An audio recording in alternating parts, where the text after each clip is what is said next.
أن لا إله إلا الله ونشهد أن سيدنا وسندنا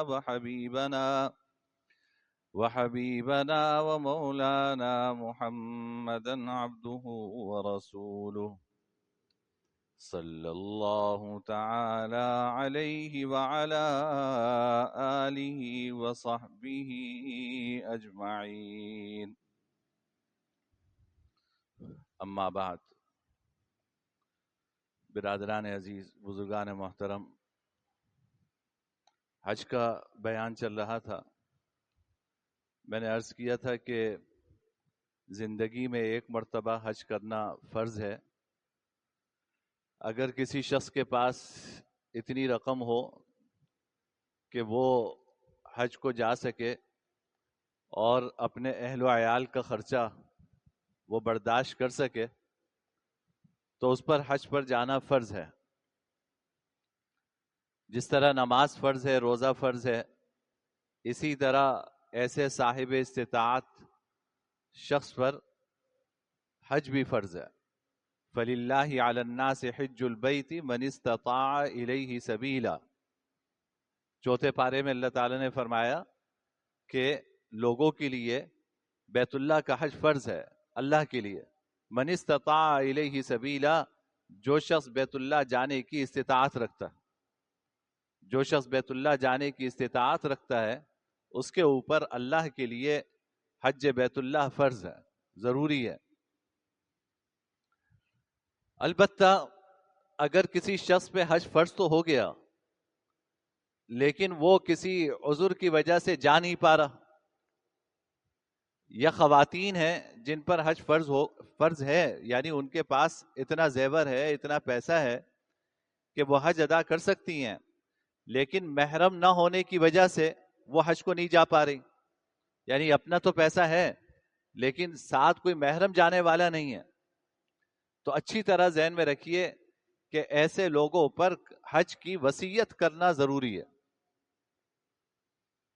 انسان کے اوپر اگر کوئی چیز ضروری اور فرض ہو اور وہ ادا کر نہیں پا رہا کسی عذر کی وجہ سے، تو ایسے شخص کے لیے لکھ لینا اور وصیت کر لینا ضروری ہے، تاکہ اگر اس کی آنکھ بند ہو جائے تو اس کے ورثہ اس کی طرف سے اس حق کی ادائیگی کی فکر کریں. میں اس کو آسان مثال سے سمجھاتا ہوں کہ بھائی فرض کیجئے کہ آپ کو کسی کی رقم دینی ہے، 10 لاکھ روپے آپ کے اوپر قرض ہے، آپ کو دینے ہیں کسی کو. اگر آپ نے ادا نہیں کیے، کوئی وجہ ہے کہ ابھی آپ کے پاس انتظام نہیں ہے، تو کم سے کم اتنا تو کرنا ضروری ہے نا کہ آپ اسے لکھ کے رکھیں اور اپنے بچوں کو یہ بتا دیں کہ بھائی یہ میری ڈائری ہے، اس میں میرے اوپر جو لوگوں کے ڈیوز ہیں وہ میں نے اس میں لکھے ہوئے ہیں، میرے مرنے کے بعد میرے ترکے سے اس کی ادائیگی کا اہتمام کرنا. یہ تو ضروری ہے.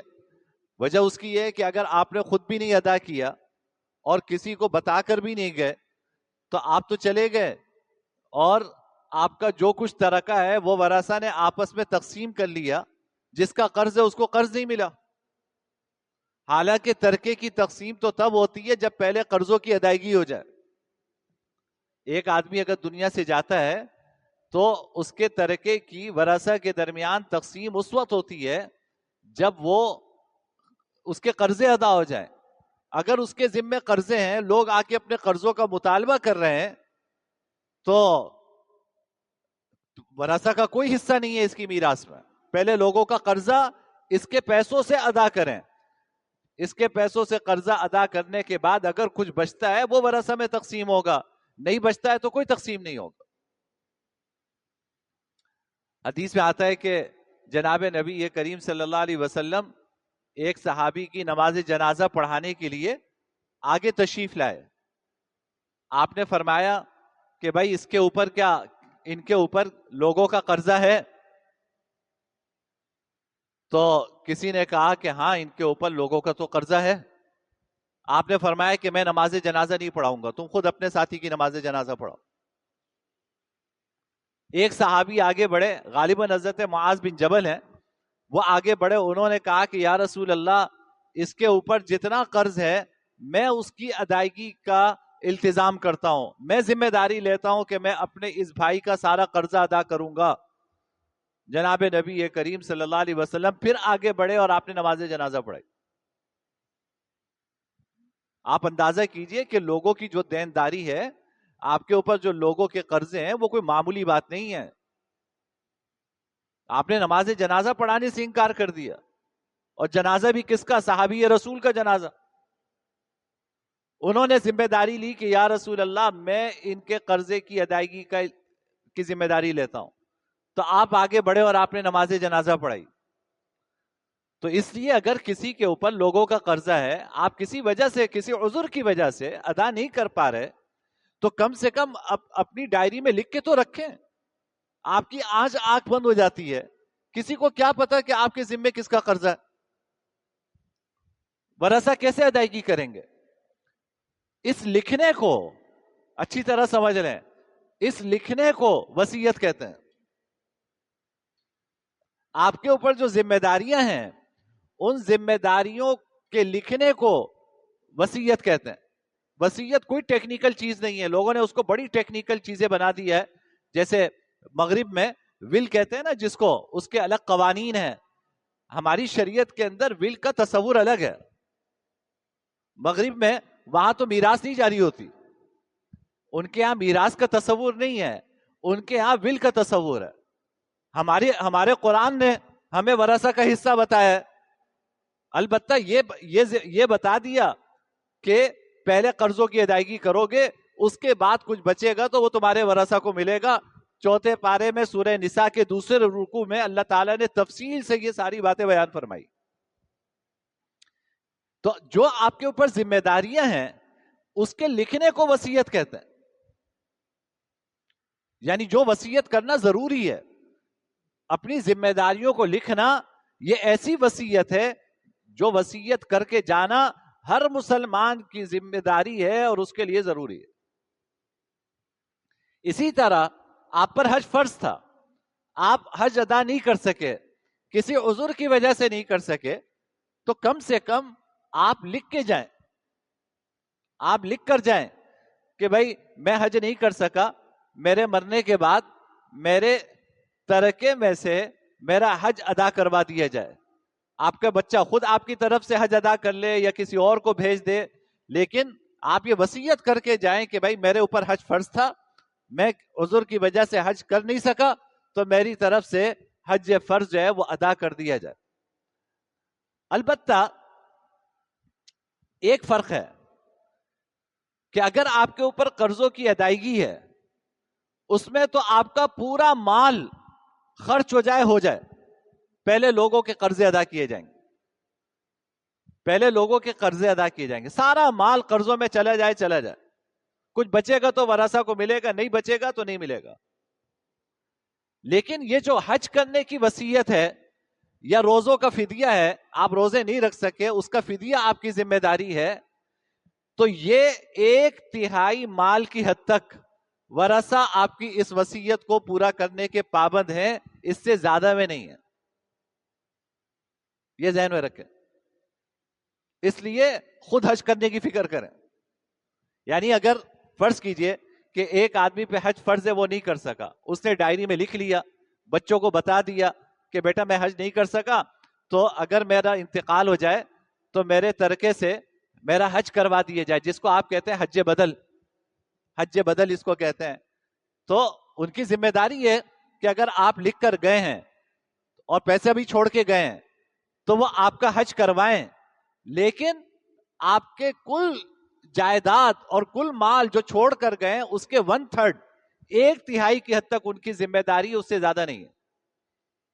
مثال کے طور پر کوئی آدمی 30 لاکھ روپے چھوڑ کر گیا, تو 30 لاکھ کا 1/3 10 لاکھ بنتا ہے, تو ورثہ 10 لاکھ کی حد تک آپ کا حج کروانے کے پابند ہیں, اس سے زیادہ ان کی ذمہ داری نہیں ہے.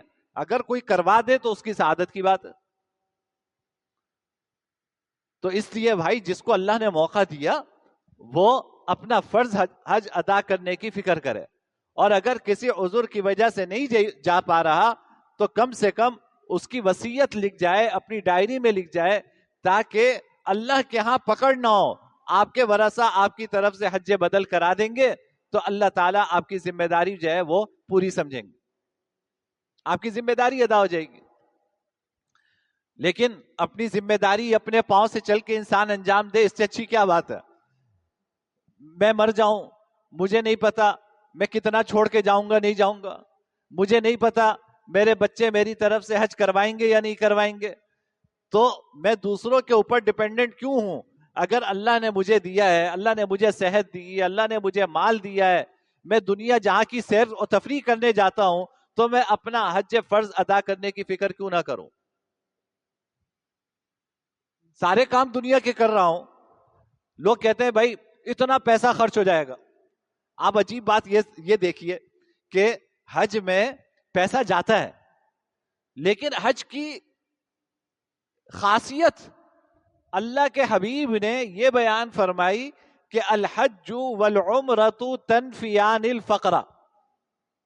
فرمایا کہ حج اور عمرہ دیکھنے کو پیسے جاتے ہیں، لیکن یہ انسان کا فقر دور کرتا.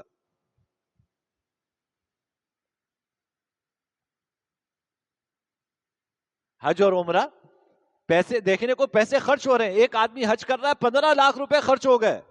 آپ سمجھتے ہیں 15 لاکھ چلے گئے؟ کوئی نہیں گئے. اللہ اس حج کے نتیجے میں آپ کے رزق میں اور برکت عطا فرمائیں گے، اور اللہ آپ کی ساری ضرورتیں اپنے غیب کے خزانے سے پوری فرمائیں گے. آپ کا فقر اور دور ہوگا. بھائی ایک آدمی کے پاس پیسوں کی تنگی ہے، اس سے کہو صدقہ کرے تو کہتا ہے یار میں تو خود مر رہا ہوں، تم کہتے ہو صدقہ بھی کرو. اللہ کے بندے یہ صدقہ تمہارے فقر کا علاج ہے. بچہ بیمار ہے، آپ ڈاکٹر کے پاس لے کے جا رہے ہیں، تو بھائی ڈاکٹر کے پاس لے کے جا رہے ہو تو پہلا کام یہ کرو کہ صدقہ کرو. پہلا کام یہ کرو کہ صدقہ کرو. حدیث نے فرمایا کہ یہ صدقہ انسان کی مصیبتوں کو دور کرتا ہے. تو پہلا کام یہ کرو کہ صدقہ کرو. دوسرا کام یہ کرو کہ پورے راستے اللہ سے مانگتے ہوئے جاؤ. اور تیسرا کام اسباب کے درجے میں یہ کرو کہ ڈاکٹر کو بھی دکھاؤ. اب میں آپ کو یہ بات کہوں تو آپ مجھ سے کہیں گے کہ یار ویسے ہی ڈاکٹر کی فیس 5,000 روپے ہے، آپ اوپر سے کہتے ہو کہ صدقہ بھی کرو. تو میرے بھائی ڈاکٹر کی فیس 5,000 ہے، لیکن 5,000 آپ کی صحت کی ضامن نہیں ہے. 5,000 آپ کی صحت کا ضامن نہیں ہے. کیا آپ نے کہیں لکھوا لیا ہے کہ آپ 5,000 دے کر ڈاکٹر کو اپنے بچے کو دکھائیں گے اور اس کی دوا کھلائیں گے تو آپ کا بچہ صحیح بھی ہو جائے گا؟ شفا اللہ کے ہاتھ میں ہے. تو یہ صدقہ اللہ کو راضی کرنے کا ذریعہ ہے. اس صدقے کی بدولت اللہ اس دوا میں شفا عطا فرما دیں گے. اللہ اس ڈاکٹر کے دل میں وہ دوا ڈال دیں گے جو آپ کے بچے کے لیے شفا کا ذریعہ بن جائے گی. تو اگر 5,000 ڈاکٹر کی فیس پہ آپ خرچ کر سکتے ہو تو 1,000 صدقہ کیوں نہیں کر سکتے؟ ایک بزرگ کہنے لگے کہ صدقے کے لیے کہو تو 10 روپے دے دیتے ہیں. فرمانے لگے کہ بھائی جتنی بڑی مصیبت اتنا بڑا صدقہ. جتنی بڑی مصیبت تمہارے سر پر ہے، اپنے نفس پر جبر کر کے اتنا زیادہ صدقہ کرو، اللہ تمہاری مصیبت دور فرمائے گی. مصیبت اتنی بڑی، صدقے کے لیے کہو تو جیب سے 10 روپے سے زیادہ نہیں نکلتے. بہت زیادہ سخاوت کر لی، 50 روپے دے دیے، اور ایک کھانے پہ جاتے ہیں 10,000 روپے خرچ کر کے آ جاتے ہیں. کھانے پہ 10,000 روپے خرچ کرنا، 20,000 روپے خرچ کرنا، یہ گرا نہیں گزرتا. جیب سے اللہ کے راستے میں صدقہ کرنا اتنا گرا گزرتا ہے کہ 50 روپے صدقہ کر رہا ہے وہ آدمی صدقہ کر رہا ہے جو ایک وقت کے کھانے پہ 20,000 روپے خرچ کر کے آتا. شرم بھی نہیں آتی. جتنی بڑی مصیبت اتنا بڑا صدقہ. اللہ اس صدقے کی بدولت اللہ وہ مصیبت دور فرماتا ہے.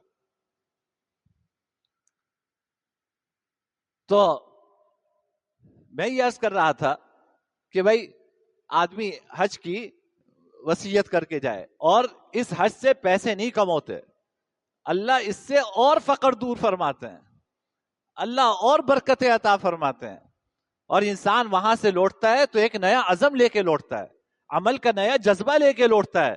اللہ تعالیٰ نہ جانے کتنی زندگیوں میں اس حج کی بدولت انقلاب برپا فرماتے ہیں، کتنی زندگیاں بدلتی ہیں. تو اس لیے اس میں تأمل سے نہیں کام لینا چاہیے. پیسے جا رہے ہیں، پریشان نہیں ہونا چاہیے، اللہ کی خوشنودی مل رہی ہے، آپ کا فریضہ ادا ہو رہا ہے، تو اس سے بڑھ کے اور کیا چاہیے آپ کو. جہاں تک نفلی حج کا تعلق ہے تو بھائی دیکھو، زندگی میں ایک مرتبہ تو حج کرنا فرض ہے، آپ نے کر لیا اپنا فرض حج. اس کے بعد جس طرح نفل نمازیں آپ پڑھتے ہیں پڑھیے، ثواب ملے گا آپ کو. اسی طرح نفلی حج آپ کر رہے ہیں تو کیجئے، اللہ تعالیٰ اس کا اجر آپ کو عطا فرمائیں گے.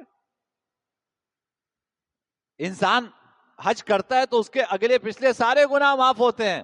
تو جس طرح فرض حج کی یہ فضیلت ہے، نفلی حج کی بھی فضیلت ہے، اس سے بھی گناہ معاف ہوتے ہیں. عمرے کی بھی فضیلت ہے، اس سے بھی گناہ جھڑتے ہیں. انسان اللہ کے گھر حاضر ہوتا ہے، اللہ سے مانگتا ہے، اللہ کی محبت میں اضافہ ہوتا ہے. تو جس کو جتنا نفلی حج کرنا ہے، عمرہ کرنا ہے، ضرور کرے. البتہ دو باتوں کا خیال رکھیے. پہلی بات یہ کہ نفلی حج کرنے کے لیے جھوٹ نہ بولیے.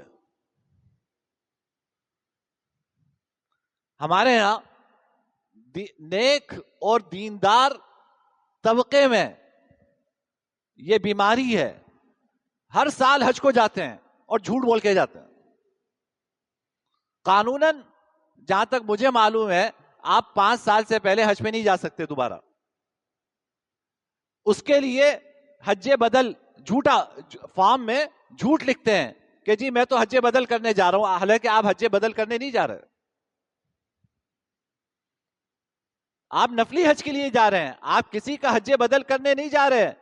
لیکن چونکہ نہیں جا سکتے نا، جھوٹ لکھتے ہیں فارم میں کہ میں حج بدل کے لیے جا رہا ہوں.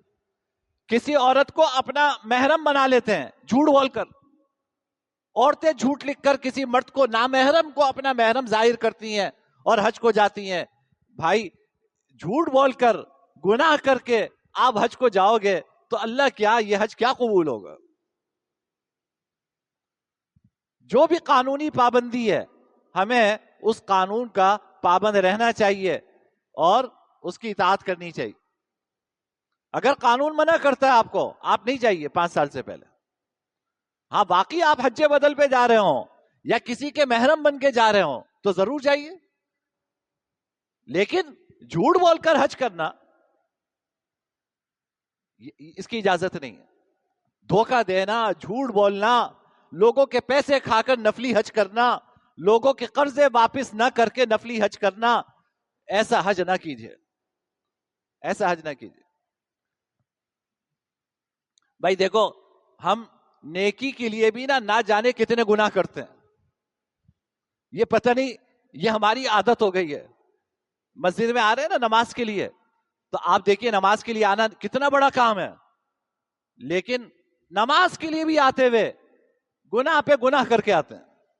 نماز کے لیے آ رہے ہیں، مسجد میں داخل ہو رہے ہیں، لوگوں کی چپلیں رکھی ہوئی ہیں، آپ چپل پہ چپل رکھ کر لوگوں کی چپلوں کو گندا کر کے آپ مسجد میں نماز کے لیے آ رہے ہیں. آپ بتائیے کہ آپ نے مسجد آتے ہوئے بھی تو گناہ کر لیا. کسی کی چپل کو اس کی جگہ سے ہٹانا یہ ناجائز ہے. جو مسجد میں دیکھیے یہ صفحے بچھی ہے نا، جو آدمی پہلے مسجد میں آئے وہ جہاں بیٹھا ہے یہ اس کا حق ہے، اس کو وہاں سے ہٹانا جائز نہیں ہے. جس آدمی نے آ کے چپل مسجد کے باہر رکھی یہ اس کا حق ہے، شرعی حق ہے. آپ اس کی چپل ہٹا کے اپنی چپل نہیں رکھ سکتے. آپ اس کی چپل پر اپنی چپل رکھ کر اس کی چپل کو گندا نہیں کر سکتے. یہ ایذائے مسلم اور مسلمان کو تکلیف پہنچانے والی بات. اس مصیبت کی وجہ سے آپ بھی سمجھتے ہیں، میں بھی سمجھتا ہوں، کون آدمی اپنا صاف ستھرا پالش کیا ہوا جوتا مسجد میں پہن کے آتا ہے؟ وجہ یہ ہے کہ مسجد کے نمازی اس جوتے پہ وہ نقش و نگار بنائیں گے کہ آپ واپس جاتے ہوئے اپنا جوتا پہچان نہیں پائیں گے کہ میں پہن کے کیا آیا تھا, واپس کیا پہن کے جا رہا ہوں. اب آپ بتائیے, کہنے کو مسجد آ رہے ہیں لیکن گناہ کا ارتکاب کر کے آ رہے ہیں. ہم مسجد آتے ہیں, گاڑی غلط پارک کر دیتے ہیں, اس طرح پارک کرتے ہیں کہ لوگوں کا راستہ رک جاتا ہے, لوگوں کا راستہ رکتا ہے. مسجد کا ریمپ بنا ہوا ہے, وہ اس لیے ہے کہ بھائی جو معذور ہیں ان کی ویل چیئر وہاں سے جا سکے. آپ خود بتائیے, کسی نے ایمرجنسی دیکھی ہے؟ اچانک کوئی ایمرجنسی کسی کو بھی پیش آ سکتی ہے, تو اب اگر اس ایمرجنسی میں بیچارہ نماز کے دوران نکلا, اس کو کوئی لے کے نکلا, ریمپ کے سامنے آپ نے اپنی گاڑی کھڑی کی ہوئی ہے, وہ کہاں سے جائے گا؟ کتنی بڑی آپ تکلیف پہنچا رہے ہیں کسی کو, لیکن آپ اس کا خیال نہیں کرتے, آپ نماز کے لیے آ رہے ہیں. موٹر سائیکل مسجد کے دروازوں کے سامنے ابھی بھی شاید کھڑی ہو, مسجد کے دروازے کے سامنے نمازی دروازے کے سامنے موٹر سائیکل کھڑی کر کے آتے ہیں, جس کے لیے واپس جانے والوں کا راستہ رکتا ہے. ہماری عادت ہو گئی ہے, ہم اتنے عادی ہو گئے ہیں دوسروں کو اذیت پہنچانے کے اور گناہ کرنے کے, کہ نیکی کرتے ہوئے بھی کوئی نہ کوئی گناہ کر جاتا ہے. تو میرے بھائی, حج کو ضرور جائیں لیکن جھوٹ بول کے نہ جائیں. حج ضرور کیجئے, نفلی حج کیجئے, جھوٹ بول کے نہیں کیجئے, دھوکہ دے کے نہ کیجئے. قانون کے مطابق جا سکتے ہیں جائیے, نہیں جا سکتے اللہ آپ کی تمنا, آپ کی طلب, آپ کے شوق, آپ کے جذبے پر اللہ آپ کو یہاں بیٹھے حج کا ثواب عطا فرمائیں گے. اور دوسری بات, ہمیں نفلی عبادت کا بھی شوق ہو جاتا ہے. دین شوق پورا کرنے کا نام نہیں ہے, دین شوق پورا کرنے کا نام نہیں ہے, دین وقت کی ضرورت کو پورا کرنے کا نام ہے. میں آپ اس کو ایک چھوٹی, اب یہ ایسی چیز ہے کہ میں کسی کو کوئی کچھ نہیں کہہ سکتا, میں آپ کو ایک عمومی بات بتا رہا ہوں, آپ خود غور کیجئے. میں ہر ایک کے حالات دوسرے سے مختلف ہو سکتے ہیں, میں کسی کے حال پر کوئی تبصرہ نہیں کرتا, نہ میں کوئی مشورہ دے سکتا ہوں. فرض کیجئے کہ آپ کا نفلی حج کا جی چاہ رہا ہے, 15 لاکھ روپے خرچ ہوں گے. آپ کے خاندان میں, ایک مثال دے رہا ہوں, آپ کے خاندان میں کوئی بیچارہ مالی لحاظ سے کمزور ہے, اس کا بچہ لا علاج بیماری میں مبتلا ہے, کہ اگر 15 لاکھ روپے اس کے علاج پہ خرچ ہو جائیں تو اللہ تعالیٰ اس بچے کو شفا یاب فرما دیں, اس بچے کا علاج ہو جائے.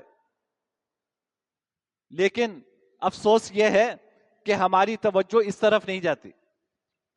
ہم نے چونکہ طے کیا ہوا ہے نا کہ مجھے ہر سال رمضان کا عمرہ کرنا ہے اور حج کرنا ہے, تبھی تو میں نیک آدمی کہلاؤں گا. چپکے سے کوئی جیب سے پیسہ خرچ کر دے تو کس کو خبر؟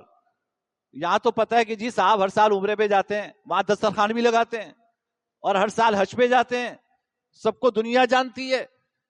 تو بھائی, دین اس شوق پورا کرنے کا نام نہیں ہے, اپنی وقت کی ضرورت پورا کرنے کا نام ہے. کہ انسان یہ سوچے کہ اس وقت میرا اللہ مجھ سے کیا چاہتا ہے, میرا اللہ کس بات سے زیادہ راضی ہوگا. اب یہ آپ کو خود سوچنا ہے. آپ کے گرد حالات ہیں, آپ کے گرد احوال ہیں, مسلمانوں کے بھی حالات ہیں, آپ کے خاندان کے بھی حالات ہیں, آپ کے گرد و پیش رہنے والوں کے بھی حالات ہیں. آپ کو فیصلہ خود کرنا ہے کہ مجھے اس سال نفلی حج کرنا چاہیے یا نہیں کرنا چاہیے. حضرت عبداللہ بن مبارک رضی اللہ تعالیٰ عنہ, اللہ نے بڑی وسعت عطا فرمائی تھی. یہ وہ بزرگ ہیں جو بیک وقت فقیہ بھی ہیں, بیک وقت محدث بھی ہیں, سال کے 6 مہینے جہاد میں گزارتے اور سال کے 6 مہینے پڑھنے پڑھانے میں گزارتے. نفلی حج پہ تشریف لے جا رہے تھے تو راستے سے دیکھا کہ ایک کچرے کا ڈھیر ہے, اس پہ ایک مری ہوئی مرغی پڑی ہوئی ہے. ایک گھر سے بچی نکلی, دیکھا کہ وہ مری ہوئی مرغی چھپا کر لے گئی. ان کو بڑی فکر ہوئی کہ مری ہوئی مرغی بچی کیوں لے جا رہی ہے. تو پیچھے پیچھے گئے, گھر کا دروازہ کھٹکھٹایا, پوچھا کہ یہ مری ہوئی مرغی بچی کیوں لائی؟ گھر سے ایک خاتون کی آواز آئی کہ میں بیوہ ہوں، میرے بچے یتیم ہیں، ہم نے 3 دن سے کھانا نہیں کھایا، ہمارے لیے مردار مرغی کھانا بھی جائز ہے، تو اس لیے میں نے بچی کو بھیج کر یہ مردار مرغی منگوائی۔ حضرت عبداللہ بن مبارک نے اسی وقت فیصلہ کیا کہ میں اس سال حج کو نہیں جاؤں گا۔ اپنی جتنی جمع پونجی تھی وہ اس گھر کو دے کر واپس چلے گئے، کہا کہ اس سال حج سے زیادہ اہمیت ان بچوں کی بھوک مٹانا ہے۔ تو میرے بھائی وقت زیادہ ہو گیا، یہ ساری چیزیں آپ کو خود دیکھنی ہے، یہ ساری چیزیں آپ کو خود سوچنی ہے۔ ہر انسان کے حالات مختلف ہیں، میں 2 اور 2 4 کی طرح کوئی بات نہیں کہہ سکتا، میں آپ سے عمومی بات کہہ رہا ہوں کہ حج، نفلی حج کیجئے، نفلی عمرہ بھی کیجئے، ایک یہ کہ جھوٹ نہ بولیے، دوسرے یہ کہ جو دیگر دینی ضروریات ہیں آپ کے گرد و پیش ان کو نظر انداز نہ کیجئے، یہ اللہ سے مانگیے، اللہ آپ کی رہنمائی کریں کہ کون سا نیک کام کرنا آپ کے لیے زیادہ بہتر ہے۔ اللہ آپ کو اس کی سمجھ عطا فرمائے، اللہ مجھے بھی اس کی سمجھ عطا فرمائے۔ وآخر دعوانا الحمدللہ رب العالمین۔